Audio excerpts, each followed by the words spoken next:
I'm Sarah Forgani with KENS 5 News Now. A man ends up in the hospital with a gunshot wound to the back. Turns out an apartment resident shot him. Police say around 3 a.m. the resident's car alarm went off. He found two burglars in his garage at the Westover Hills Apartments and shot one of them.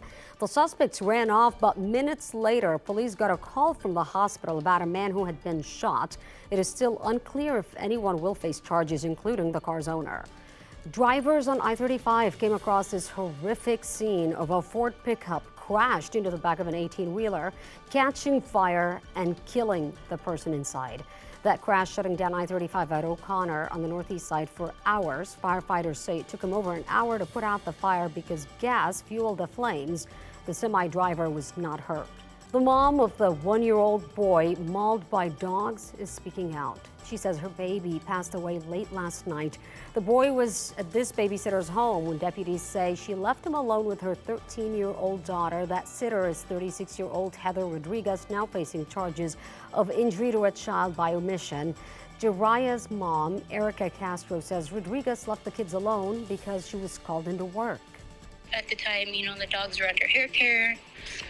Jariah was supposed to be, with her. She was supposed to be responsible, and then she should have just, she should have just stayed home.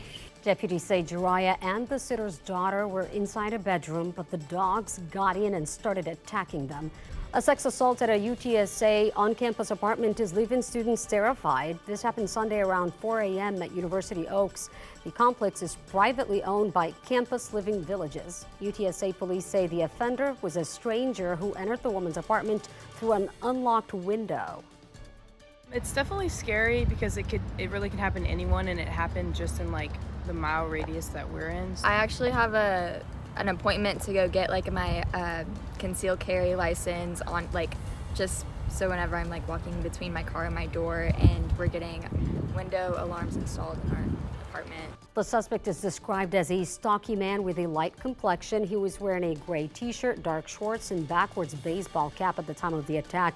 If you know anything, call UTSA police at 210-458-4242.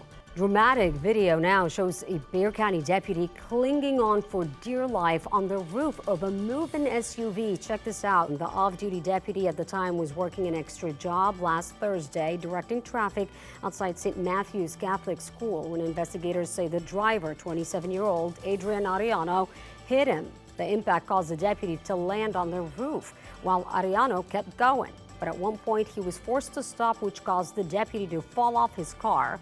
Ariano is no stranger to law enforcement. Back in June, Ariano was walked away in handcuffs in this video here. As you can see, he was accused of breaking into a home. So if you have any information about Ariano's whereabouts, call Crime Stoppers at 210-224-STOP or email bcsotips@bear.org, and there could be a potential reward.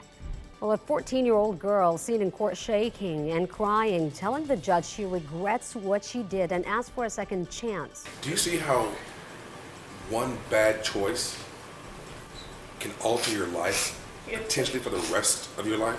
Yes, sir.